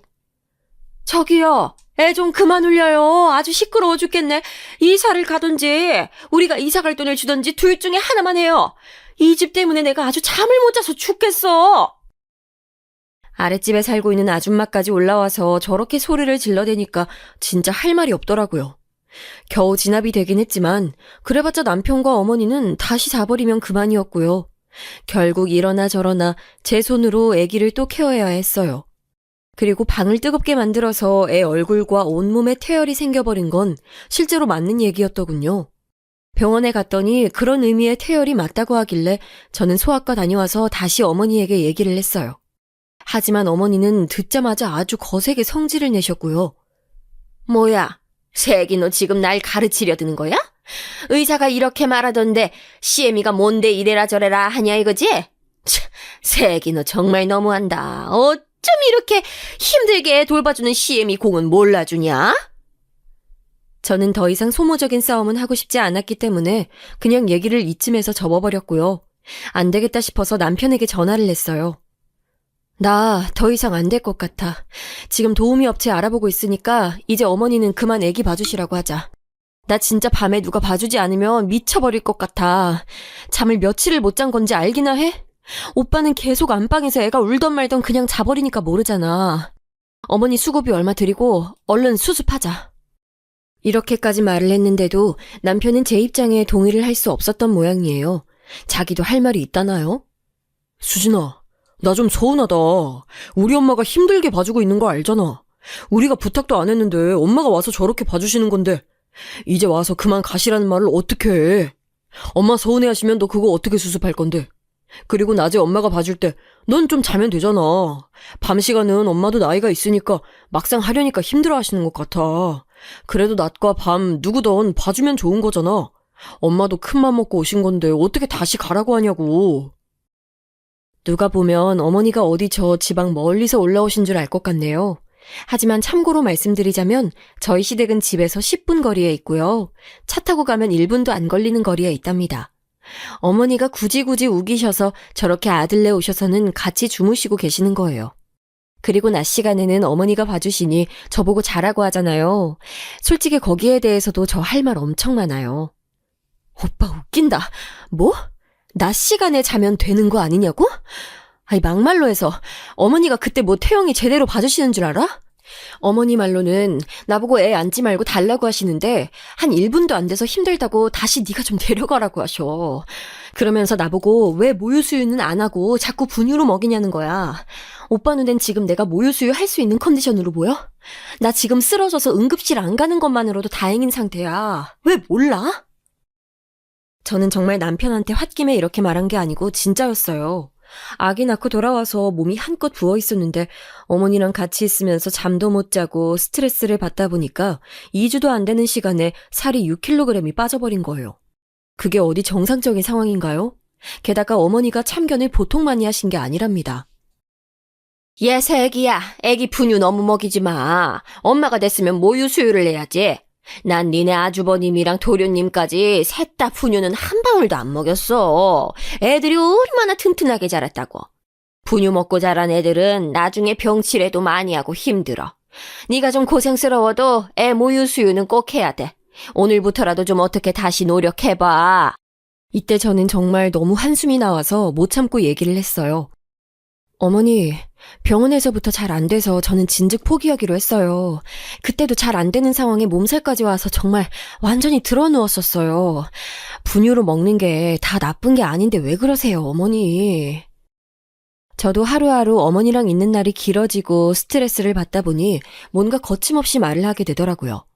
자기는 소파에 누워있고 냉장고에 있는 반찬부터 하나하나 다 간섭하고 귀 찢어지게 울어대는 애기 소리는 듣기 싫지만 잠들어 있는 건 또 귀여워서 만지고 그러다가 애를 끼워버리는 시어머니셨어요. 이런 모습들이 어떻게 며느리가 산후조리를 할 수 있도록 도와주러 왔다고 볼 수 있나요? 더 아프게 하고 망치고 괴롭히는 꼴인 거죠. 어머니는 이 당시에 저에게 바로 뭐라고 하진 않으셨지만 그걸 가슴에 계속 담아두고 계시는 것 같았어요. 얘기가 어영부영 넘어가고 있던 동안 아버님이랑 아주버님, 도련님이 하도 아기를 보고 싶다고 하니까 결국 오시게 했는데요. 50일도 안 된 상태에서 그렇게 어른들을 우르르 몰고 온 어머니에게 정말 너무 화가 나더라고요. 이 또한 저한테 하나도 묻지 않고 멋대로 강행하신 일이었거든요. 심지어 저에게 밥까지 차리라고 하시더라고요. 예, 지금 밥이랑 국 다 있지? 우리 고기만 좀 굽자. 좀 이따가 네 아버님이랑 다 들어올 거야. 네? 어머니 그게 무슨 말씀이세요? 갑자기요? 누가요? 어머니는 제 물음에 제대로 대답도 안 해주시고 말을 막 흐리면서 아주 분주하게 냉장고 여기저기를 휘집으시는 거예요. 결국 얼마 안 되어 시댁 식구들이 다 들어왔고 어머니는 남자들이 그렇게 시커멓게 앉아있는 가운데서 아무렇지 않게 모유수유 얘기를 마구 하시는 거예요. 정말 여러모로 짜증이 나고 어머니랑 왜 이렇게 같이 살고 있는 건지, 왜 남편은 자기 엄마만 불쌍히 여기는지 화가 치밀어 올랐어요. 그런 와중에 어머니가 저한테 또 잔소리를 하셨고 그래도 저는 나름 예의 있게 받아쳤다고 생각했거든요. 헌데 어머니는 뭐가 그렇게 억울하셨는지 여기서 사고를 쳐버리셨어요. 예, 애 기저귀 좀 갈아야겠다. 그냥 대강 씻지 말고 물로 닦여. 그리고 연고도 발라주고. 보니까 많이 짓무른 것 같더라. 네가 너무 기저귀로 쫌매놔서 그래. 어머니, 그게 아니라 애기 어제 분유를 너무 많이 먹이셔서 그런 거잖아요. 애기가 몇 번이나 설사하고 기저귀를 갈고 고생했는데 아시면서 그러세요. 저도 물티슈로 닦이고 싶어서 닦인 거 아니에요. 저 잠도 못 자고 밥도 못 먹고 있는데 애가 계속 지리니까 저도 너무 힘들어서 어차피 또 할 테니까 싶어서 그때만 닦인 거예요. 이 말을 했을 때 어머니는 본인이 봐도 잘못한 상황이긴 했으니 눈치를 바쁘게 보시더니 순간 조용하시더라고요. 그랬더니 이젠 또 다른 걸로 트집을 잡아서 아주버님이랑 아주버님, 도련님 앞에서 면박을 하시는 거예요. 애 좀 따뜻하게 입혀. 아무리 실례라지만 보일러는 낮춰놨는데 애도 그렇게 허벙하게 입히면 어떡하니? 겉에다가 뭐라도 좀 둘러서 입혀야지. 가만 보면 넌 참 엄마가 돼가지고 냉정해. 너는 껴입고 애는 그렇게 얇게 입히면 감기 들라는 거야 뭐야? 이때 가만히 밥 먹던 저는 정말 열이 올라서 참을 수가 없는 거예요. 아마 표정 관리가 안 됐겠지만 아무튼 뾰루퉁한 얼굴로 저도 확 받아쳤어요. 어머니, 제가 일부러 시원하게 입힌 거예요. 태열 오른 거 아시잖아요. 소아과 갔을 때 의사가 이렇게 하면 안 된다고 연고 바르고 시원하게 하라고 하셔서 일부러 그런 거라고요. 저는 산후풍 들면 안 되니까 어쩔 수 없이 이렇게 입은 거예요. 병원에서 엄마인 저는 따뜻하게 입고 애는 살짝 시원하게 입히라는데 따라야지. 별 수 없잖아요. 이 말을 하면서도 분이 풀리지 않아서 씩씩거리던 차에 어머니는 이때 젓가락을 들고 있던 상태에서 저를 아주 표독스럽게 쳐다보시더니 갑자기 탕 소리를 내면서 떨구시는 거예요. 옆에 아주버님과 도련님 그리고 우리 남편도 순간적으로 자기 엄마를 쳐다봤고요. 그런데 정말 너무 어이없는 일이 벌어지고 말았어요. 어딜 봐도 울고 싶은 건 제 쪽이었는데 그런 무수리 같은 험상궂은 꼴을 하고 늘어난 티를 입고 겨우겨우 입에 뭘 우겨넣고 있는 저에게 세상 화장 곱게 하고 먹을 거 다 먹고 잘 거 다 자는 분이 마구 화를 내시는 거예요. 그것도 울면서 말이죠. 예, 새끼 너 진짜 그러는 거 아니야. 그러는 거 아니라고. 내가 진짜 이렇게 며느리한테 무시받고 진짜 못 살겠다. 내가 이젠 다 싫어. 다짜고짜 울면서 저한테 막 화를 내시더니 자기 식구들 천지인 이 집에서 곧장 가방을 들고서는 나가버리시는 거예요. 제가 볼 땐 웃기지도 않는 게 거실에 있는 그 큼지막한 트렁크는 손대지도 않고 작은 손가방에 옷만 걸치고 나가셨거든요. 어쨌건 다시 들어올 일이 없다는 뜻은 아닌 거잖아요. 그런데 그래봤자 뭐 하겠어요. 전 이 집에서 한없이 타인 아니겠나요. 모든 불똥이 저에게 튀어서는 아버님은 가만히 계셨지만 아주버님과 남편이 저에게 한마디씩 얻는 거예요.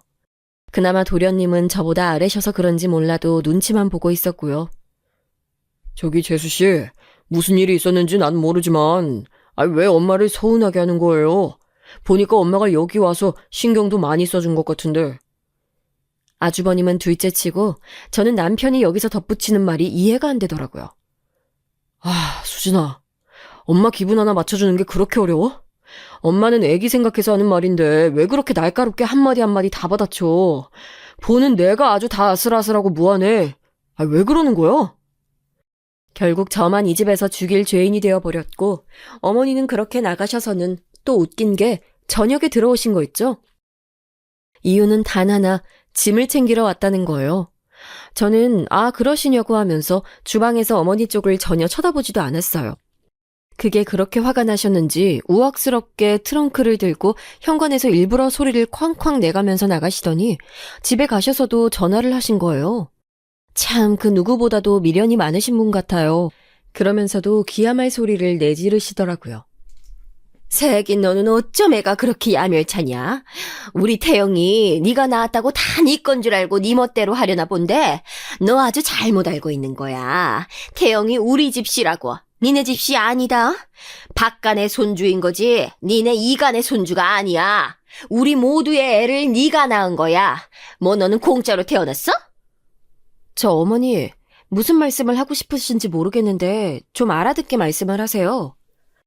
저도 성이 나서 걷잡을 수가 없는 상태가 됐고 점점 내용은 험악해지게 됐어요.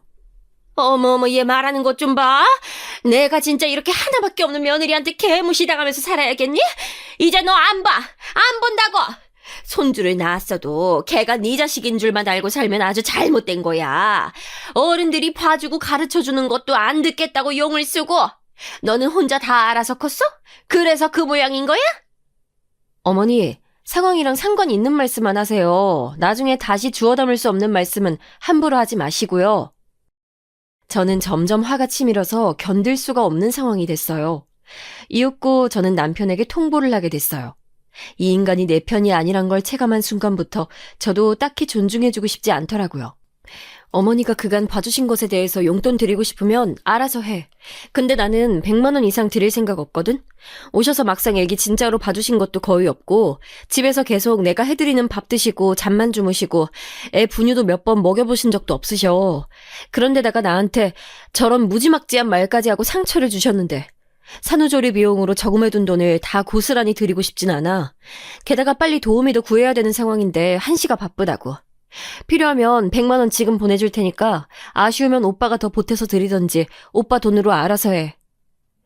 남편은 이런 모습의 저를 보면서 정이 떨어진다며 사람이 어쩜 그렇게 야속하게 구냐고 하더군요. 수진아, 너 이런 애였어?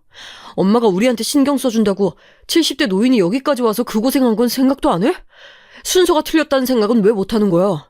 너 우리 엄마한테 사과가 먼저야. 이런 식이면 나도 장모님 딱히 앞으로 뵐 생각은 없어. 아, 그러셔? 그럼 맘대로 해. 잘 생각해봐. 양쪽 집 안 가면 누가 더 손해인지 상식적으로 생각을 해봐라. 누구 집이랑 왕래가 더 많이 있었나? 우리 엄마가 결혼하고 생전 이 집에 온 적이 몇 번이나 돼? 뭐 오빠 하고 싶은 대로 해 그럼. 실질적으로 정말 우리 엄마는 몇 번 온 적도 없어요. 그것도 사위가 없을 때 죄 지은 사람처럼 도망치듯이 맨날 빠르게 사라졌었고요. 그런 우리 엄마한테 지가 무슨 보내 안 보내 협박할 일이 있다고 그러는 건지. 엄마는 사위 얼굴 별로 보고 살았던 적도 없는데 말이죠. 남편이 봐도 이후로 이게 썩 좋은 카드는 아니었던 건지 그냥 괜히 저한테 툴툴거리면서 심술을 부리더군요. 애가 우는데도 일부러 방에 들어가서 핸드폰 게임만 하거나 제가 차려놓은 밥을 안 먹고 그냥 방으로 들어가 버리거나 이런 모든 상황들은 정말 너무 뻔하잖아요. 어머니가 시켰거나 아니면 지가 헛된 효자 노릇을 하느라 엄마 편을 드는 거죠. 점점 시간이 지나서 미칠 지경으로 화가 났던 저는 마음을 다잡게 됐어요. 어차피 이러나 저러나 내가 애를 혼자 보는 상황이 되는 것이면 제가 못하러 이 고생을 하고 있는 와중에 나도 못 먹고 있는 밥을 남편 먹으라고 차리나요? 저는 저랑 애기 먹을 것만 신경을 썼고 며칠 연속 주방을 그냥 지나쳐버린 남편을 생각해서 밥을 안 차렸어요. 그리고 남편이 있건 말건 간에 제가 도우미를 고용했고 집에 오시게 했답니다. 사람이 죽으란 법은 없는 건지 새로 오신 도우미 이모님은 아주 일을 잘하시는 분이셨어요. 저의 딱한 사정을 들었던 친척 언니가 소개해준 분이었고 정말 하나부터 열까지 마치 친정엄마처럼 너무 깊게 신경을 써주시더라고요. 애기 엄마, 그러지 말고 얼른 들어가서 쉬어요. 밤에는 내가 없으니까 힘들 거 아니야. 낮에는 내가 어떻게든 볼 테니까 이럴 때 자둬요. 얼굴이 정말 말이 아니구만. 이 이모님 덕분에 저는 낮에 늦게까지 잘 수 있었고 그러면서 며칠 지나는 동안 얼굴 혈색도 그나마 좀 돌아오고 병원도 다녀오고 이모님이 차려주시는 밥도 먹고 버틸 수 있었어요. 남편은 그 사이 아주 얼굴이 울그락불그락 보통 상태가 아니었답니다. 뭐가 그렇게 불만이 많은 건지 자기 나름대로 시위를 하고 있는데도 꿈쩍 않는 제가 얄미웠나 봐요. 그 와중에 어머니도 저한테 몇 번 전화를 걸어대시고 문자도 보내시더니 제가 답장을 안 하니까 집으로 찾아오셨더군요. 아, 어머니 오셨어요? 무슨 일이세요? 어머니는 저의 이런 물음에 대답도 안 하고 저를 빤히 노려보시더니 제 어깨를 정말 누가 봐도 알 수 있을 만큼 세게 밀치고는 안으로 훅 들어가 버리셨어요. 화가 난 저도 나름의 대처를 했고요. 저희 지금 나가야 해요. 별일 없으시면 다른 날 연락하고 오세요. 그러자 어머니는 눈을 막 희번득거리면서 평소 그렇게 교양 있는 척 조근조근 말하시던 것도 다 까먹고 막 소리를 지르시는 거예요. 예, 내가 내 아들 집에 오는 것도 허락받아야 돼? 나 여기 있다 갈 거야. 있다 갈 거라고! 아무도 없는 집에 어머니 혼자만 계시면 좀 그렇죠? 오늘은 이모님 안 오셨지만 이모님 일하시도록 여기 놔둔 것들도 있고 아무튼 저 없을 때 계시게 하긴 좀 그래요, 어머니. 집에 가 계시면 되잖아요. 정말 저는 조금도 어머니를 집에 두고 싶지 않았어요. 제가 병원에서 애 낳고 힘들어하고 있을 때 멋대로 이 집에 들어오신 거. 그러곤 시이모님이랑 이것저것 살림살이 참견 다 하고 멋대로 방을 채워놓고 난장판으로 어지르신 거 하며 그렇게 기를 쓰고 산후조리 한다고 들어와 있던 것 등등 떠올리기만 해도 진짜 관자놀이 부분 핏줄이 튀어나올 정도로 스트레스였거든요. 어머니는 저를 한참 또 그렇게 노려보더니 나가셨고 저는 한숨을 푹푹 쉬면서 젖병들을 씻었답니다. 그냥 아무리 어머니가 진상이라지만 이렇게 좀 한동안 안 보고 지내다가 어느 정도 응어리가 정돈이 되면 그때쯤은 어쩌다가 한 번씩 보기는 해야겠다. 그 정도로만 생각을 하고 있었어요. 그 일이 그 뒤로 벌어질 줄은 정말 꿈에도 상상을 못했고 진짜 아주 조금의 예상도 못하고 있었거든요. 요약을 해보자면 어머니는 저에게 집에서 내쫓겼다며 남편과 온 시댁 식구들에게 전화해서 또 미친 듯이 울부짖으셨고요. 그 기세를 몰아서 끝내 정말 하면 안 되는 일을 저지르시고 말았답니다. 망할 노인네가 그러고 우리 엄마가 있는 곳, 엄마의 가게가 있는 시장으로 찾아간 거예요. 멀쩡히 아침부터 바쁘게 정말 눈코 뜰 새 없이 일하고 있던 엄마에게 찾아가서는 거기서 대뜸 딸 교육을 어떻게 시켰냐는 투로 심술을 부려댔다는 거죠. 제가 직접 상황을 본 건 아니지만 어머니는 무작정 쫓아가서 우리 엄마에게 생시비를 걸었다는 거예요. 엄마도 당시 엄청 당황했겠죠.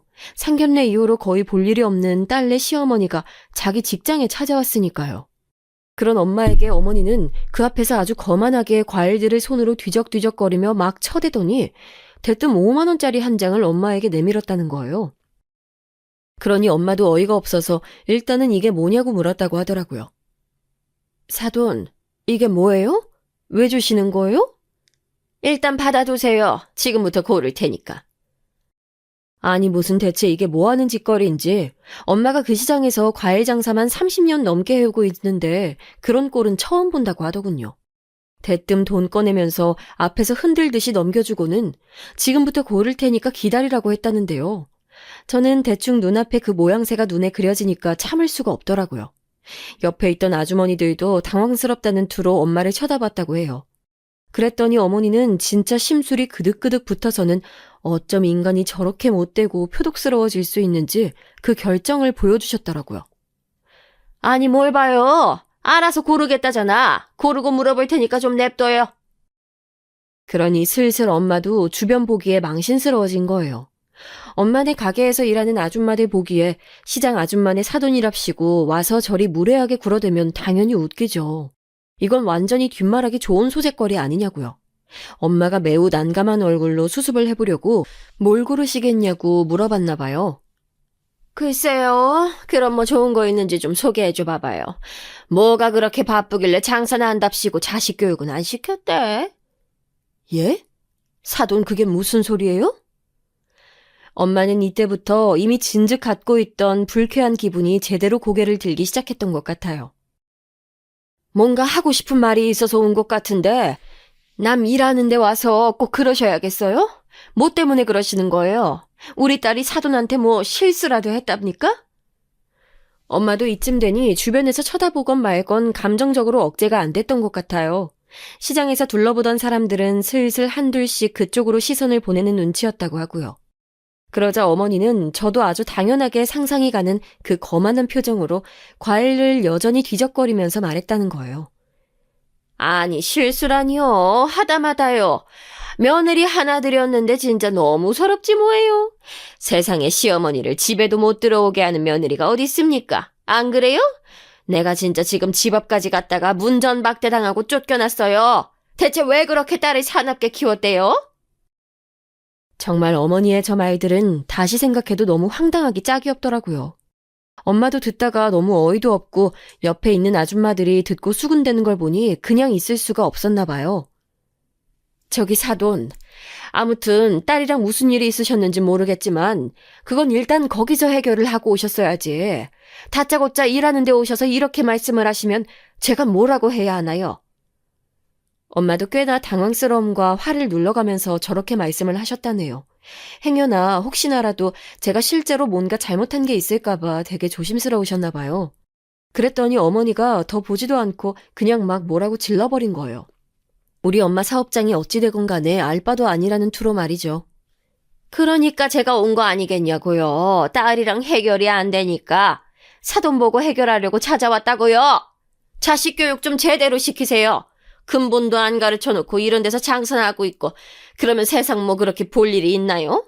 돈이나 벌려요? 아니 뭐 그닥 있지도 않은 것 같은데 푼돈이나 벌겠다고 참 아유. 이러면서 쭝얼쭝얼거렸다고 하니 당연히 엄마도 뿔이 나지 않겠어요? 이 정도의 말까지 듣고 계속 참고 있었던 엄마도 대단하다고 생각해요. 그러더니 어머니는 대뜸 됐다면서 돈 갖고 유세를 떨더랍니다. 대단한 돈도 아닌 앞서 엄마에게 먼저 선불처럼 내밀었던 그 돈 있잖아요. 5만 원. 세상에 돈 5만 원 갖고 사돈 앞에서 그렇게 허세 부리기도 힘들 것 같아요. 일단 엄마가 여기 맞받아쳐서 뭐라고 했는데 거기다 대고 저런 진상을 떨었던 건가 봐요. 이봐요 사돈. 지금 뭐라고 하셨어요? 하다 별 얘기를 다 들어보네. 거 사돈이면 말 더 조심해야 되는 거 아니에요? 남의 영업장 와서 이게 뭐예요? 엄마도 이판사판으로 가고 있으니 어머니는 더 볼 게 없다고 생각했는지 그래서 그따위 망언을 하고 우리 엄마한테 머리채를 잡힌 것 같아요. 뭐라고 했냐면요. 아이씨고 됐거든요. 난 더 할 말 없어요. 그 잘난 딸한테 들어요. 아 맞다. 나 갈 건데 여기서 뭐 안 사요. 아까 준 돈은 그냥 살림에 보태시던지 아니면 여기도 어지간히 어려워 배는데 아유 가게 굴리는데 쓰시구랴. 하여간 내가 이런 집이랑 사돈을 맺었네. 아우 환장해 아주. 그러고 몸을 획 틀어서 가려던 차에 엄마한테 그대로 머리채를 잡혔나 봅니다. 저희 엄마 함부로 누구한테 손대거나 물리적인 마찰 빚고 그런 분 아니에요. 그러니 제대로 익숙지도 않은 손으로 그저 분노가 치밀어서 붙잡느라 어머니 그 반가발이 떨어져 나간 거죠. 아주 시원하게 벗겨나간 그 가발채 때문에 그 속에 있던 한껏 눌리고 볼품없는 정수리가 드러났다더군요. 그러게 누가 그렇게 머리에 한껏 뽕 주고 가라고 했나요? 어머니야 당연히 이때 기겁하면서 막 발을 타박타박 굴러대면서 난리를 쳤다고 해요. 어머 미쳤나봐. 뭐 하는 거야? 엄마 딴에는 너무 화가 나서 머리채를 잡았는데 분명히 잡긴 잡았는데 잡히지 않고 그 가채인가요? 아무튼 그 가발 같은 게 쑥 빠져버렸으니 너무 놀랬나 봐요. 너무 초라하게 쑥덩 머리숱이 비어있는 모습만 있으니 엄마도 놀래서 멍하니 봤었다고 하더군요. 슬쩍 미안한 마음마저 올라올 뻔해서 엄마는 그대로 잡아 끌고 움직였다고 하더라고요. 너 이리 와. 뭐 어쩌고 어째? 뭐? 어디에 뭘 보태? 이리 와. 너 안 따라오면 이거 다 없애버릴 거야. 엄마는 한 손에 가발을 들고 무작정 따라오라며 끌고 갔다고 합니다. 어머니는 이러지도 저러지도 못하는 상태에서 가게 뒤편에 있는 엄마 사무실로 이끌려갔고 거기서 엄마가 씩씩대면서 사무실 책상을 몇 번이나 여다대며 소리를 질렀나 봐요. 야 이년아, 머리는 훌훌 비어가지고 있는 것도 없는 게 뭐가 어쩌고 어째? 너보다 많아 이년아. 돈도 너보다 많다고. 통장만 20개가 넘어. 네가 뭘 알아? 이 뒤의 상황은 엄마가 그닥 자세히 얘기해주지 않았고요. 그냥 그렇게 소리 지르면서 엄마가 가발도 문가 쪽으로 던져버렸더니 어머니는 그걸 주워들곤 도망치듯 나갔다고 하더라고요. 엄마는 그러고도 분이 안 풀려서 한참 씩씩거리다가 겨우 분을 가라앉힌 다음 저한테 전화를 했던 거예요. 저는 그런 상황도 몰랐던 게 왜냐면 어머니로부터 연락 온 게 없었거든요. 엄마는 도저히 그냥 넘어갈 수 없다고 하셨어요. 수진아, 나 이거 그냥 안 넘어갈 거야. 네 시어머니 다시 오라고 해. 와서 다시 나한테 여기서 사과하라고 해. 뭐 무릎 꿇고 오니 선물 사들고 오니 그런 거 바라는 거 아니니까 와서 얼굴 비추라고 하라고. 나 가게 아줌마들한테 창피하고 시장 상인들한테도 민망해서 못 참겠어. 진짜 이대로는 그냥 얘기 못 끝내. 빨리 전해. 얼른. 엄마 얘기를 들어보니 저도 이대로 묻을 순 없겠더라고요. 한참 부글부글한 상태로 대체 이걸 어떻게 해결하나 고민하다가 남편에게 전화를 냈고 모든 상황을 말했어요. 역시나 눈치 없이 지 엄마 편을 들길래 저도 여기서 아주 세게 말했어요. 오빠 되게 웃긴다. 지금 상황 파악이 안 돼? 어머니 편 들 때야 지금? 우리 결혼할 때 엄마가 보태준 돈 있는 거 잊었어? 엄마가 이 집 얻을 때 보태준 거 나 통해서 엄마가 빌려줬잖아. 왜 우리 엄마가 이런 취급받아야 돼? 집이며 혼수며 이쪽에서 더 많이 해줬고 빌려주기까지 했는데 왜 엄마가 돈이 있니 없니 하면서 어머니한테 무시당해야 하냐고. 당장 어머니가 우리 엄마한테 가서 사과하게 하지 않으면 나 이거 일 크게 만들 거야. 내가 어머니 아버님한테 전화해서 오빠가 거의 우리 엄마한테 빚지다시피 한 거 말할 거고 정 안 되면 나는 끝도 생각하고 있어. 그러자 남편은 아주 허겁지겁 저에게 말투는 화를 내고 있지만 자기 딴에는 급했는지 말려대더라고요. 수진아, 왜 일을 그렇게 만들어? 아니 엄마가 근데 근데 장모님도 잘하신 건 없잖아. 우리 엄마 머리 잡으셨다며. 그럼 똑같이 둘 다 잘못하신 거 아니야? 저는 안 그래도 남편에게 정 떨어진 지 오래였지만 정말 신물이 나더라고요. 그따위 생각 고수하며 살 거면 이 인간이랑 더는 미래가 없다고 생각했기에 저도 막판으로 가게 됐어요. 그런 생각이면 나 오빠랑 더 못해 먹겠다. 어떻게 자기 엄마가 한 짓 알면서 일방적으로 당한 피해자인 우리 엄마 탓을 해? 엄마가 가만히 있다가 어머니 머리채를 잡았어? 먼저 거기 쫓아가서 남의 업장에서 개망신 주고 불지른 게 누구야? 다 됐고 그런 식으로 나올 거면 다 그만해. 정리해. 나는 그런 생각 갖고 있는 오빠랑 뭔 일 있으면 언제건 사돈 망신 주려고 작정하고 있는 시어머니랑은 가족으로 살기 싫어. 정리하자고. 그러고 얘기를 끊어버렸더니 결국은 자기도 별수가 있겠나요. 결혼 초기에 있었던 일이지만 엄마가 천천히 갚으라며 저희 둘에게 보태주신 돈에 대해서는 까맣게 잊고 있었나 봅니다. 기한을 넉넉히 주시긴 했다지만 까먹고 아무런 준비도 안 하고 그제서야 생각해낸 것도 어이가 없었고 전 당연히 남편이 적금이라도 들고 있을 줄 알았는데 그것도 아니더라고요. 얘기를 깊이 파면 팔수록 너무 실망스러워서 이혼을 얘기했더니 결국엔 아무리 봐도 지가 너무 코너에 몰릴 것 같은지 포기하더군요. 끝끝내 어머니는 우리 엄마네 가게에 직접 찾아와서 얼굴은 못 들이밀고요. 문자를 무슨 10통씩 보내가지고 미안하다고 사과했다고 하더군요. 자세한 내용은 모르지만 아무튼 우리 엄마한테 그렇게 무릎이 닳도록 문자건 뭐건 사과를 해댔으니 저 볼낯은 없으신가 봐요. 그 일을 당연히 제가 알고 있는 데다가 사과하도록 만든 것도 저여서 그런지 아주 코빼기도 비추지 않고 계시네요. 남편도 한창 기가 팍 죽어있지만 저는 이렇게 판세가 바뀐 걸 유지할 생각이에요. 적어도 결혼 생활을 할 생각이라면요. 생각하면 할수록 어머니가 찾아와서 했던 그 기이한 짓거리를 용서할 수가 없네요. 나중에 꼭 본인 큰아들이나 막내 아들 장가 보내놓고 그 집 사돈한테 똑같은 꼴을 당하셨으면 좋겠어요. 그래봐야 우리 엄마가 얼마나 기막혔는지 아시겠죠? 별 더러운 꼴을 다 당했다 싶지만 앞으로 어머니를 볼 일이 없다면 그걸로 참고 넘어가려고 해요. 남편도 두고 보면서 벼르는 중이고요.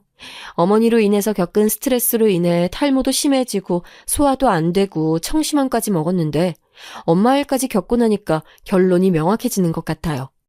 너무 두려워할 것 없이 또 저딴 진상짓이 일어난다면 미련 없이 이혼입니다. 이 글을 쓰는 동안 더 확고해진 것 같아요. 아무쪼록 저의 이 두서없는 얘기들 들어주셔서 감사합니다. 그나마 조금 정리가 되었고 털어놓고 매듭을 지을 수 있어서 다행이라고 생각해요. 그럼 모두들 건강하세요. 감사합니다.